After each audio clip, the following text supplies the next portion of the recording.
de Saint Matthieu. Saint Matthieu au chapitre 11. C'est le premier évangile dans le Nouveau Testament. Matthieu chapitre 11. Et nous allons lire à partir du verset 25. Une lecture assez courte, mais des choses merveilleuses pour nous cet après-midi. Matthieu 11 au verset 25.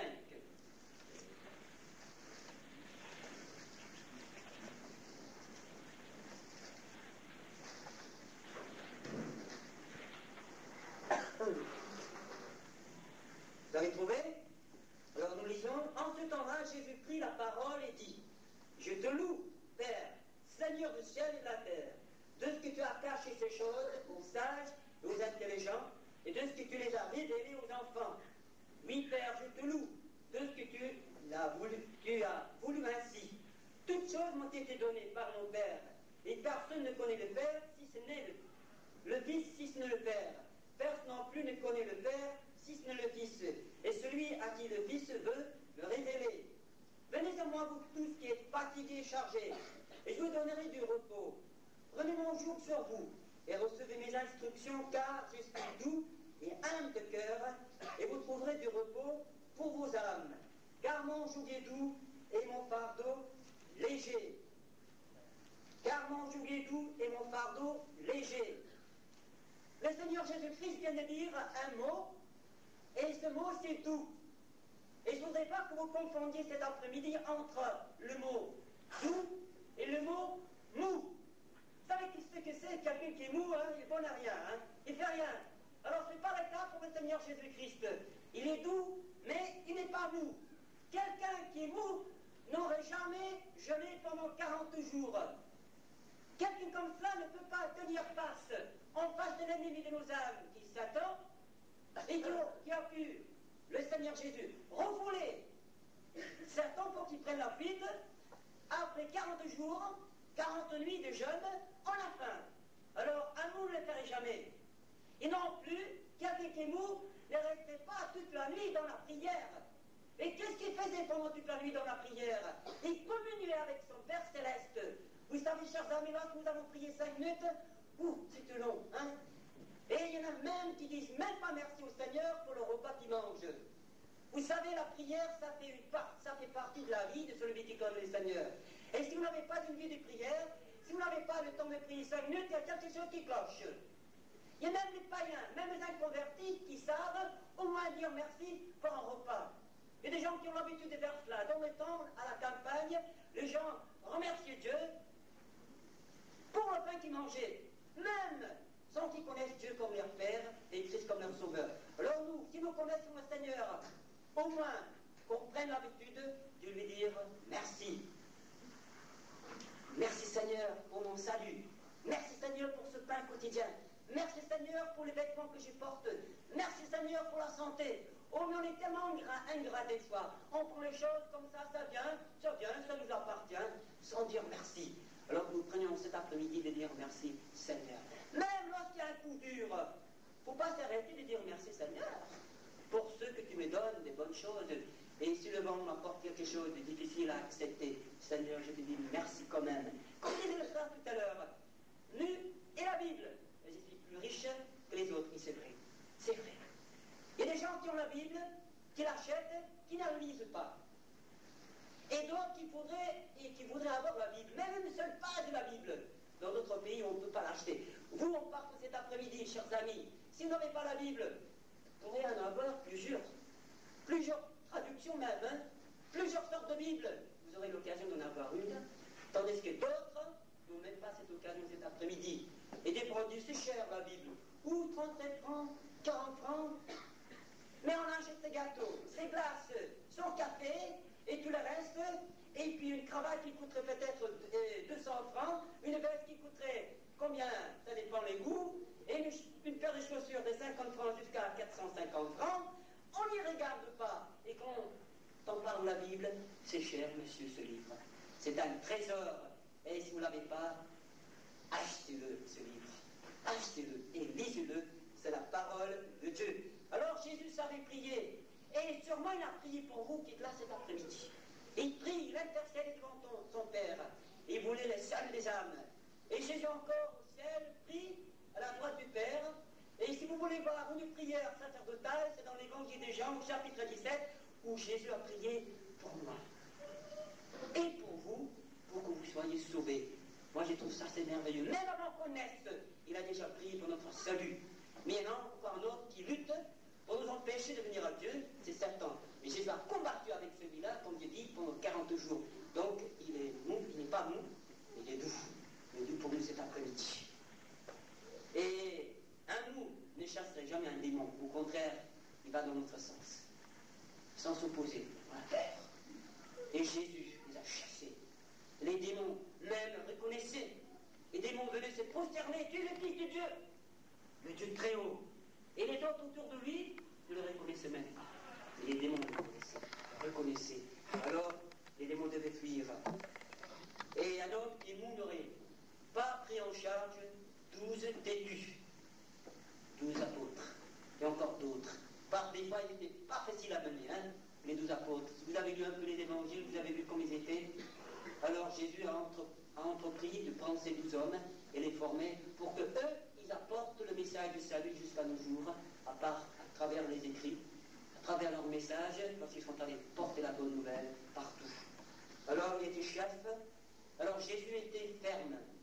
La fermeté, vous savez, c'est pas un défaut, il faut être ferme dans la vie. Jésus n'est pas un laisser-aller. Et il ne faut pas être un laisser-aller à tous les vents. Non. Il est doux, mais il est ferme. Et nous le voyons dans le temple, si vous lisez encore dans les évangiles, il va dans le temple. Le temple, c'était la maison de Dieu. C'est la maison où allaient les Juifs pour prier.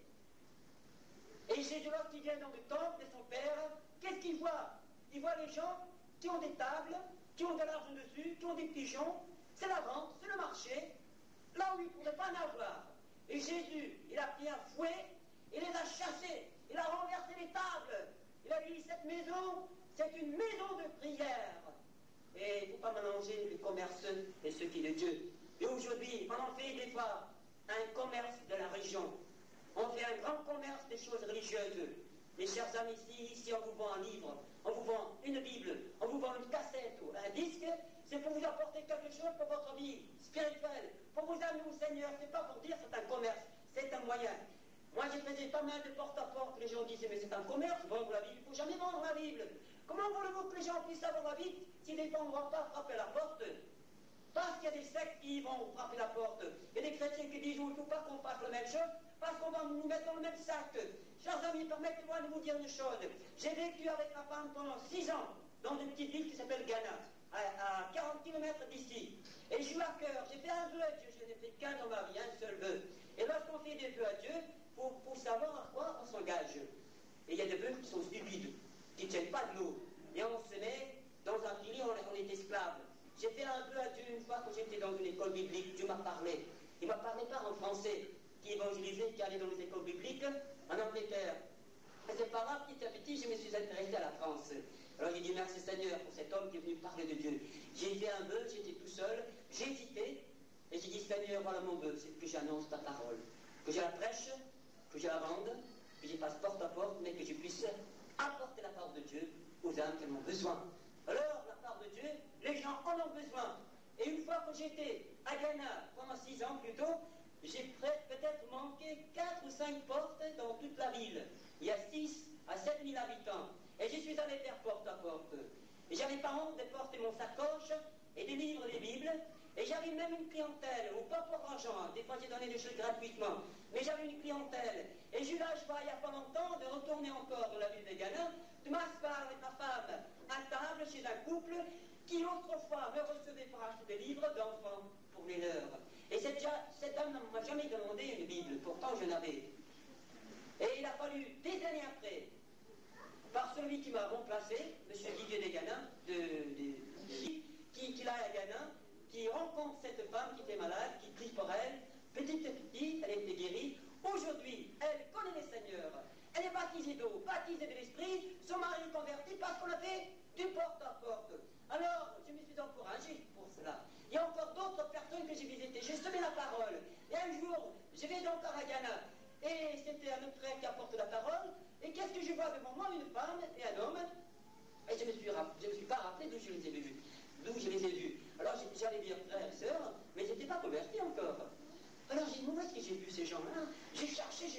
gratis de plein. Où est-ce que je les ai vus? Et elle avait une petite voix particulière. Et j'ai compris après que c'était une femme qui vivait dans un petit village où j'allais vendre des livres, prier avec elle, son mari était là, ni chaud ni froid. Et maintenant ils habitent les Ghana. Et le jour même, et ça fait des années après, j'y vais. Et au même jour, ils se mènent dans la même salle pour se voir. Oh, mais vous nous avez laissé tomber. Mais non, je ne vous ai pas laissé tomber, j'y suis allé au puits pendant 3 ans. Maintenant, je suis sur Clermont. Alors, vous voyez, ça rapporte. Et les âmes ont besoin de la parole. Donc, n'ayez pas peur d'aller frapper une porte. N'ayez pas peur d'aller faire marcher et parler du Seigneur, c'est la bonne parole de Dieu. Les âmes en ont besoin. Alors, que nous puissions faire la volonté du Seigneur. Alors, Jésus était là dans le temple. Et il les a chassés. Parce que c'était une maison de prière. Et il faut prier pour les âmes. Il faut prier pour la conversion des gens. Et une fois Jésus, même plus qu'une fois, on le trouve dans l'évangile de Matthieu. Vous savez, le Seigneur Jésus, comme j'ai dit, il était un homme ferme. Il était gentil, doux, une douceur formidable, mais il pouvait dire aux scribes et aux pharisiens, hypocrites, rampéniteurs. Vous vous rendez compte des paroles qui sortent de la bouche de Jésus? Lui qui avait pris le fouet, qui a chassé les gens, et qui pouvait dire aux chefs religieux de son pays, hypocrites, rampéniteurs, sépulcres blanchis, vous empêchez les gens de venir écouter la parole de Dieu, vous les en empêchez. Vous-même, vous ne voulez pas l'accepter. Il y a des gens aujourd'hui capables d'empêcher d'autres d'écouter la parole de Dieu. Qu'on ne soit pas dans leur groupe, qu'on n'empêche personne d'écouter la parole de Dieu. Alors, Philippeur, et encore, il était ferme avec ses disciples qu'il avait choisis. Une fois, les disciples voulaient empêcher les mamans d'apporter leurs enfants au Seigneur. Oui, il est trop important pour recevoir les gosses. Oh, c'est pour les grandes personnes, les enfants. Ils vont grandir, il y aura le temps encore. Écoutez-moi, chers amis, un enfant est maniable. Un enfant peut recevoir la parole de Dieu. Et nous avons parlé tout à l'heure à table de la conversion des enfants à 4 ans, du baptême du Saint-Esprit des enfants de 5 et 6 ans. Et un petit garçon de 3 ans qui pouvait prier comme un adulte dans un camp où Dieu a visité les enfants. Et ça, c'est merveilleux, c'est en France, cela. Et nous voulons que le Seigneur agisse également parmi nous. Que nos enfants, qu'on repousse des fois, qu'on ne les repousse pas, qu'on les accepte, qu'on les reçoit avec douceur. Le Seigneur Jésus était doux. Et il a dit à ses disciples, laissez venir moi les petits-enfants et ne les en empêchez pas. Car le royaume de Dieu était pour ceux qui leur ressemblent. Alors imaginez-vous, vous avez vécu les dames à l'époque de Jésus. Vous aurez eu la joie de voir vos enfants être pris dans les bras de Jésus et avoir la bénédiction de Jésus sur vos enfants. Oh, ça c'est formidable. C'est mieux qu'une signature d'un Vitel. Hein? Vous savez, on a vu le film sur le Vitel. Vous savez pourquoi Jean Lennon a été tué? Vous qui l'avez vu? Parce que quelqu'un voulait son autographe. Et pendant plusieurs jours, il a recherché pour l'avoir. Il a dit non. Donc on a tiré des balles. On l'a tué. À cause de ça, moi je préfère que vos enfants soient ramenés au Seigneur et qu'il a la douceur du Seigneur sur eux et la bénédiction de Jésus-Christ. N'est-ce pas merveilleux? Il était ferme, et ferme avec ses disciples, il ne faut pas les empêcher de venir. Alors nous, on va prendre l'exemple sur le Seigneur Jésus et laisser venir nos enfants écouter la parole de Dieu. Il y a combien de serviteurs en France dans les assemblées qui ont été tout petits? Notre sœur a donné son témoignage, c'était par habitude. Ça entrait, peut-être des fois ça sortait de l'autre côté, mais au moins quelque chose restait. Alors petit à petit, le Seigneur peut agir. Alors moi je crois aux conversions des enfants. Et lorsque les enfants sont convertis, on aura moins de problèmes lorsqu'ils grandiront. Lorsqu'ils auront 14, 15, 16 ans, si tout de suite ils sont touchés par la grâce de Dieu, alors il faut voir l'importance des enfants. Jésus le voyait et il voulait que les enfants viennent à lui. Alors,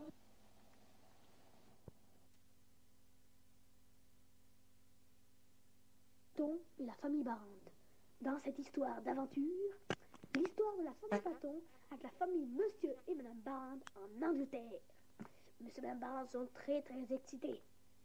Avec la famille Paton, nous allons partir en aventure en Angleterre. Nous allons vous raconter tout ce que nous avons fait en Angleterre. Je vais lire ce que j'ai écrit dans un livre d'Angleterre, ceux de Monsieur et Madame Barande.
en Angleterre avec nous? Alors nous avons dit oui, parce que Monsieur Ritpat, en anglais, les a invités.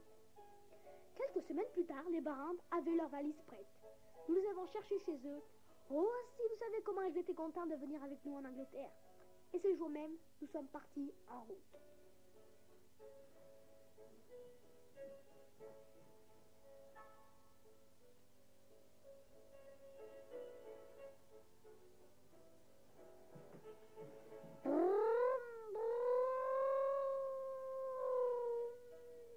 Quel voyage! Nous avons pique-niqué en route. À midi pile, on mangeait déjà. Puis on est reparti vers 12h40. Nous roulons vite avant que la nuit tombe. On était très fatigués. Arrivés vers la mer, à 6h environ, on cherchait un hôtel pour nous 6. On cherchait, mais nous avons décidé de manger avant. Alors nous sommes allés acheter des frites et du poulet. Moi et mon frère, moi Timothée et mon frère, nous sommes allés voir la mer et les bateaux. Elle était belle, la mer, et ça faisait longtemps qu'on ne l'avait pas vue. Peu de temps après, nous sommes allés voir la ville et voir s'il y avait un hôtel pour dormir la nuit. Mais tous les hôtels étaient remplis de personnes. Oh, tous les hôtels étaient remplis de personnes. Nous cherchons partout, mais pas un qui était pour nous. Dommage. Moi, Timothée et maman, nous avons cherché encore un hôtel. Nous sommes entrés dans un hôtel et nous avons demandé à un monsieur si vous avez une place. Et le monsieur a dit non. Et il a dit, je vais téléphoner à un ami s'il y a une place pour vous. Alors il téléphona.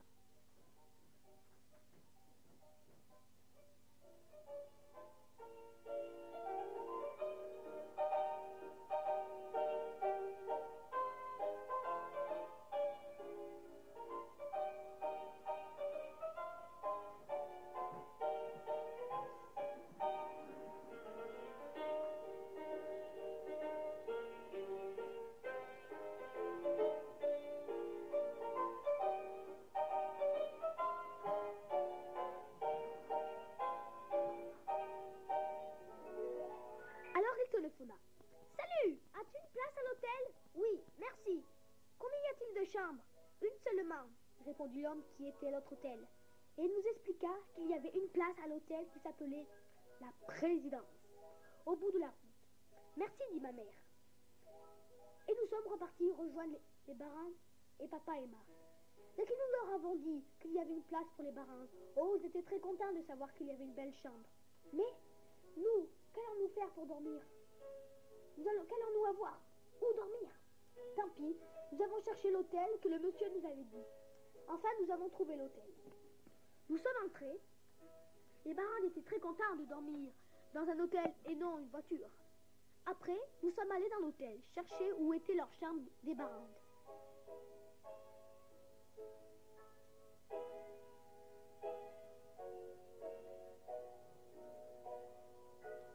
Enfin, nous l'avons trouvé. Peu de temps après, les Barand étaient installés et nous les avons quittés et dit « Bonne nuit ». Après avoir quitté l'hôtel, nous sommes repartis vers notre voiture. Après arriver, nous nous sommes demandé que faire pour dormir. Pas d'hôtel, pas d'auberge, rien. Alors papa a dit qu'il faudrait aller dormir dans la voiture. Dommage. Et que faire? Alors nous avons essayé de dormir dans la 305 Peugeot. Mais quelle nuit! Alors nous sommes dormis après avoir fait le lit. Mais quelle nuit!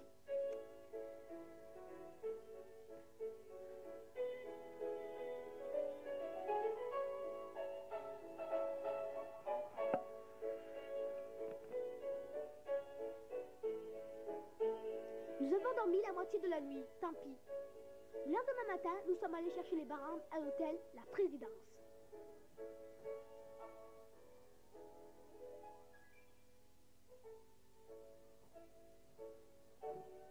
Oui, La Présidence.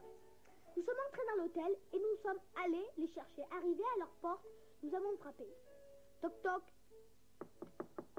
Les Barand étaient réveillés, fait leurs valises et nous sommes repartis vers la voiture pour aller dans la bateau pour aller en Angleterre. Mais quelle aventure! Mais quelle aventure nous allons faire! Alors, nous avons décidé de manger dans le bateau. Hélas, nous avons mangé dans le bateau après avoir été à la douane. Mais les Barand étaient vraiment très excités, même nous d'ailleurs.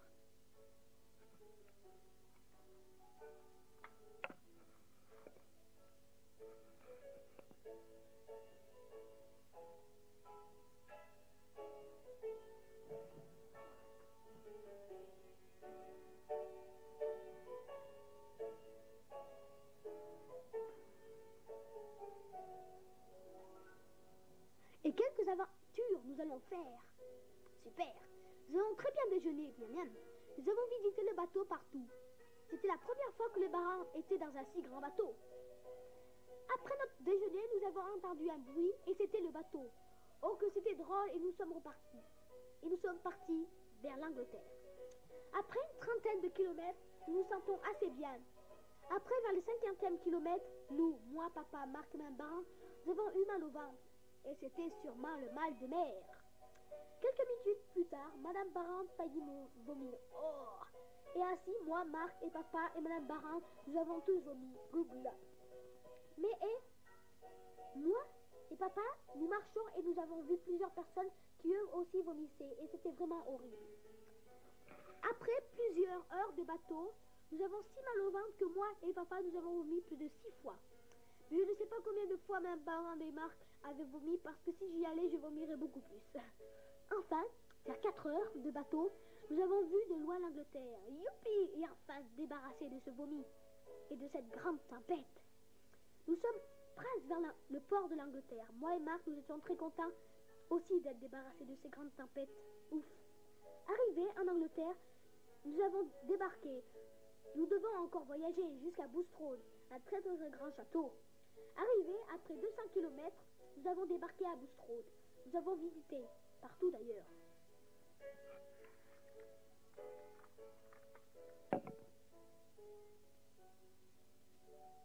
C'était très beau.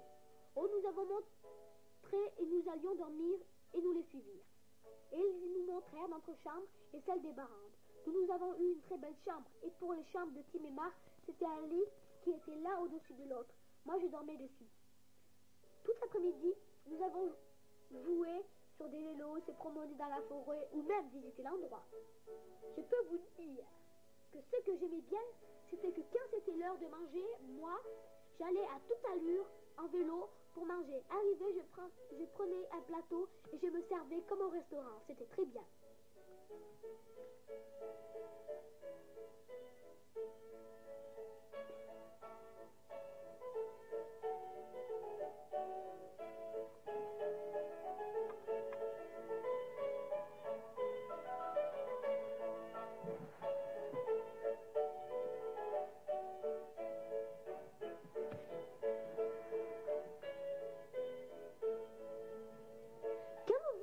Des promenades en vélo, moi, Marc, toujours on voyait des écureuils ou des lapins, etc.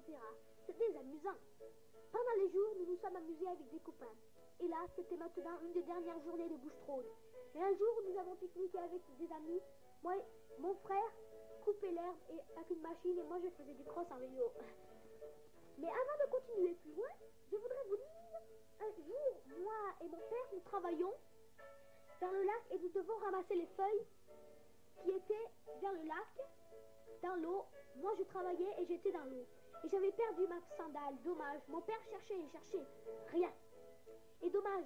Et quelques temps après, moi et mon père, nous avons trouvé une paire de chaussures dans une des caves de Bulstrode. Et le lendemain matin, nous devons encore voyager à Birmingham, là où mon grand-père était et tous mes amis. Alors, nous sommes repartis dans la ville de Birmingham.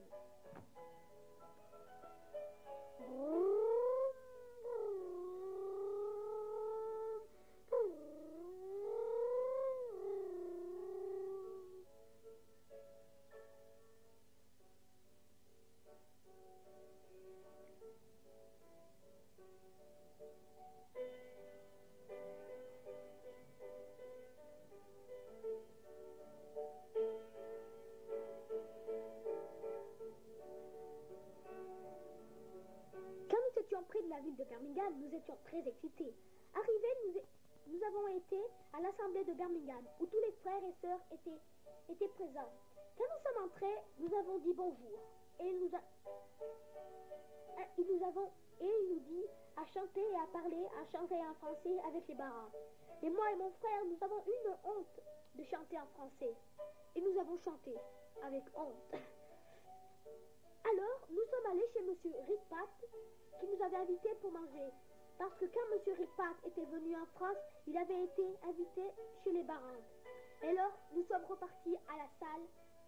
Et monsieur Barand avait filmé ceux qui sortaient. Après, nous sommes repartis chez Monsieur Ripat pour manger. Et même chez mon grand-père. Miam miam. Parce que chez mon grand-père, on mange de tout. Et tout est bon.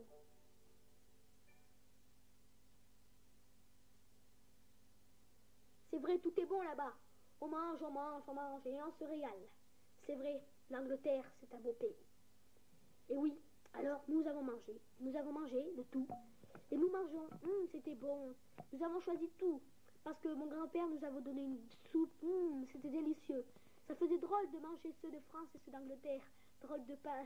Le changement de pain, changement de nourriture. Alors nous avons mangé. Miam miam.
Après, quand nous avons fini de manger, nous nous dépêchions parce que nous avons cru qu'il y avait la salle, qu'il y avait la réunion l'après-midi. Mais non, en Angleterre, il n'y a pas la réunion l'après-midi, comme en France. Là, en France, nous, on avait la réunion, mais en Angleterre, la réunion se fait le soir, le matin et soir. Alors, pendant tout le temps, nous avons joué. Beaucoup de gens nous avaient invités pendant ces jours-là. Nous avons été très, très, très fatigués. Mais quand nous étions chez mon grand-père, nous amusons avec des jeux, des ballons, tout ça. Des fois, nous allions dans un grand parc, un très grand parc où nous jouons, même nous baignons. Oh, c'était très bon. Et puis, quelques jours plus tard, quelqu'un avait invité les barandes pour manger. Nous et les barandes, nous sommes allés être invités chez quelqu'un. Alors, nous sommes allés. Et ces gens, on les connaissait depuis longtemps. C'était deux filles et une dame connaissaient. Vraiment, c'était bien. Alors, nous sommes allés. Et dès que nous sommes allés, vraiment, ils étaient vraiment gentils. Alors, nous sommes allés, ils nous ont expliqué qu'il fallait manger. Alors, nous avons mangé. Mes parents et M. Van Barand et la dame mangeaient dedans et nous, mon frère et moi, avec les deux filles, on mangeait dehors. Quel délicieux repas. Miam miam. On mangeait partout. On se régalait partout. Tout le monde nous invitait parce qu'on était missionnaires avec les barandes. Non, c'était bien.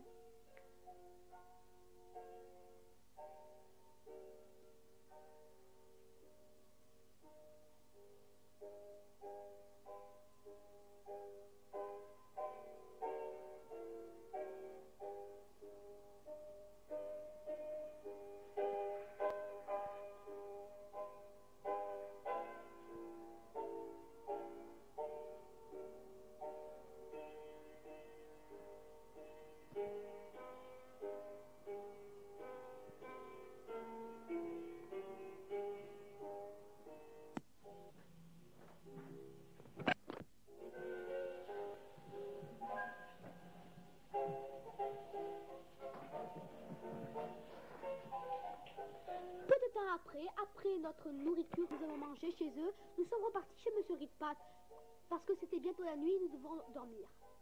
Alors, nous sommes allés dormir.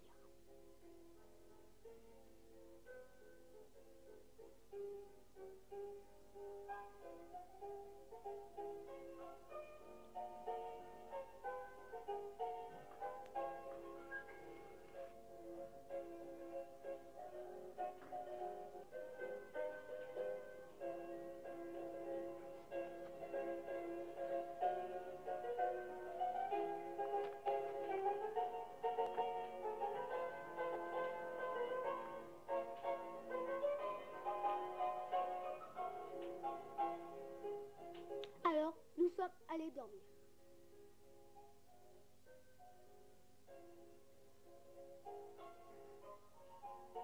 Mais dans notre cœur, c'était vraiment quelque chose qui n'allait pas parce que c'était dommage parce que le lendemain matin, les Barrandes allaient repartir chez eux. Ils allaient prendre le bateau et repartir en France. C'était dommage, mais nous savons qu'ils avaient une très belle vacances. Une semaine en Angleterre. Vraiment, c'était bien. Mais les Barrandes voulaient bien aller en Écosse pour voir les châteaux, pour voir les missionnaires. Ils voulaient bien, mais il fallait rester qu'une semaine parce qu'ils devaient repartir et travailler à plein temps en France.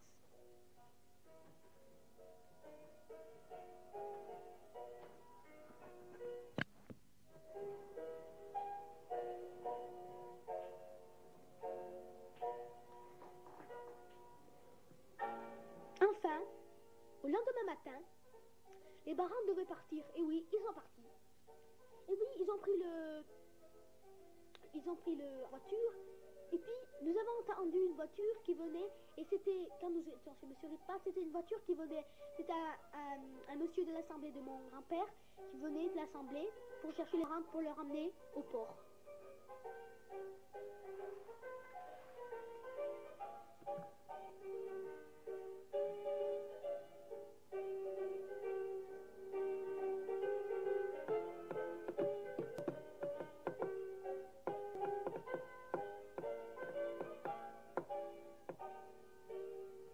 Alors, le monsieur venait et il prit les Barrandes. C'était triste, il devait partir.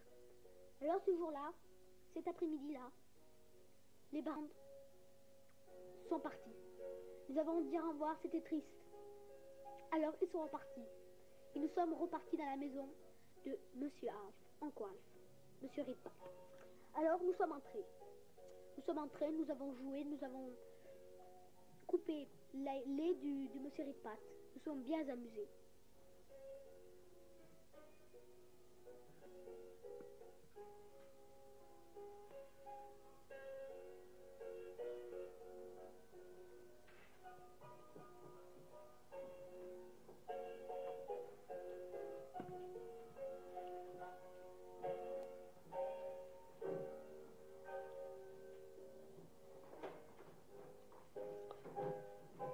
Peu de temps après, quelques jours plus tard, nous étions toujours tout seuls.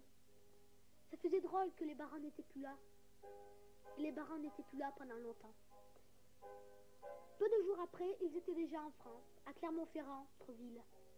Nous étions toujours en Angleterre et nous devons partir en Écosse, voir mon grand-père et aller à Kilcreggan, là où il y a aussi un grand château, où il y a beaucoup de missionnaires. Alors, quelques jours plus tard, nous avons pris une valise, nous la famille Paton, et nous sommes repartis. Mais nous sommes partis en Écosse. Alors nous sommes partis, les valises étaient prêtes, tout est prêt. Nous avons quitté nos grands-pères, notre grand-père, nous avons quitté Monsieur Ritpat, nos amis. C'est triste. Alors nous sommes partis.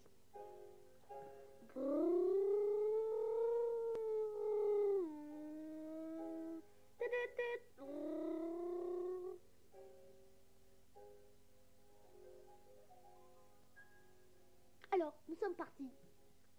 Nous étions très fatigués. Nous avons mangé un tout petit peu en route, midi. Et le soir, nous étions déjà à la frontière de l'Écosse. Nous avons déjà passé la frontière. Nous étions très fatigués. Mais les Barrandes n'étaient pas là, bien sûr. Alors nous sommes allés en Écosse, arrivés là-bas, dépassé la frontière, nous sommes très excités. Nous discutons ensemble. Et nous dormons un peu dans la voiture, nous étions très fatigués.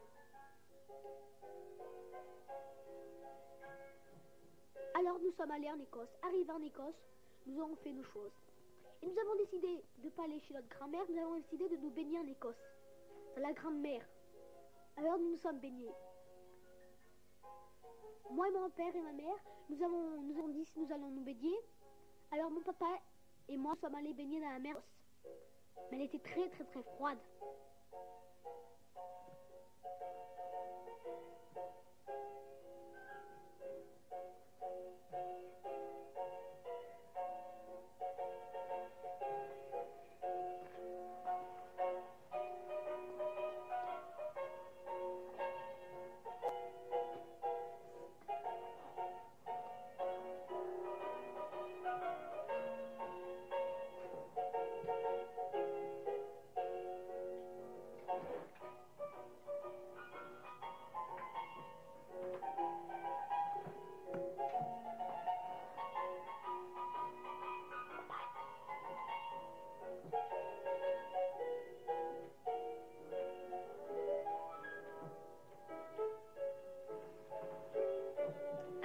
Baignés.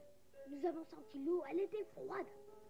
Moi et mon papa, nous avons couru dans les vagues, nous sommes amusés dans la mer d'Écosse. En Écosse, ça fait froid. Ma mère s'était habillée pour aller se baigner, elle avait mis son maillot de bain et elle commençait à mettre le pied dans l'eau. Oh, que c'est froid. Oh, je ressors, c'est trop froid. Vous êtes braves, Timothée et papa. Oh, vous êtes braves. Ainsi, elle était vite se changer parce qu'il était trop froid. Mais moi et mon père, nous nous sommes très très bien amusés dans les vagues. Nous avons joué. Après, nous sommes allés partir pour aller voir notre grand-mère qui était à 2 ou 3 kilomètres de là. Alors nous sommes partis en voiture. Nous étions à quelques mètres de la maison de notre grand-mère.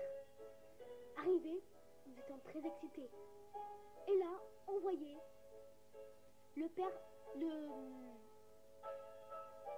le frère de papa qui était là, qui nous attendait. Alors nous sommes allés.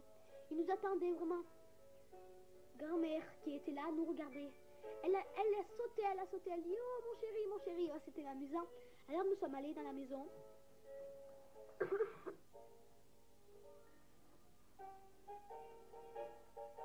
Alors nous sommes entrés.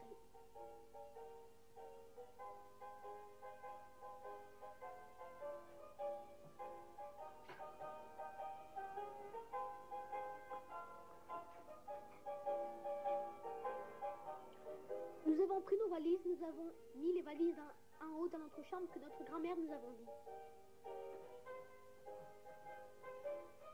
C'est drôle comment l'accent parlait les Écossais. Moi et mon frère, on essayait de dire que ça veut dire ça, on comprenait presque pas parce que c'était drôle l'accent anglais et écossais. Français, anglais, écossais, il fallait savoir. Alors nous avons déposé nos valises et nous sommes allés pour manger chez ma grand-mère et le frère de papa. Pendant ces jours-là, nous sommes bien amusés. Nous avons fait beaucoup de choses, nous sommes allés visiter les gens.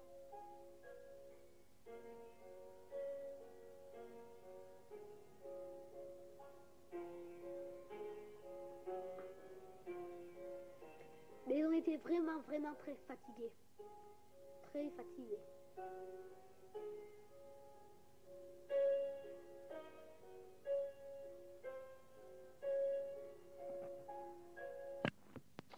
Oui, c'est vrai, nous étions très fatigués. Nous avons passé quelques jours en Écosse. Ensuite à Kilcreggan, un grand truc. Mais il y a encore des pages et des pages que j'aurais pu écrire. Mais il y en a tant à dire qu'il faudrait bien s'arrêter un jour. Au revoir à tous. J'espère que cette cassette vous a plu. Car j'ai fait de mon mieux. Bien sûr, c'est pas très fameux. Là, je suis en 85, là, tout de suite, là.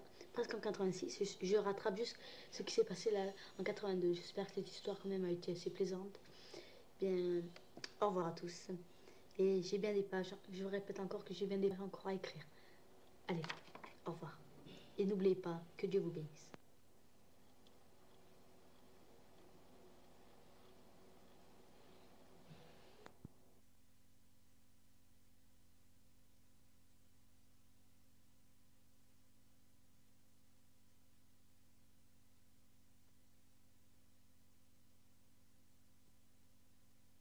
Vous qui l'avez vu, Pascal, quelques connaissances, son orthographe.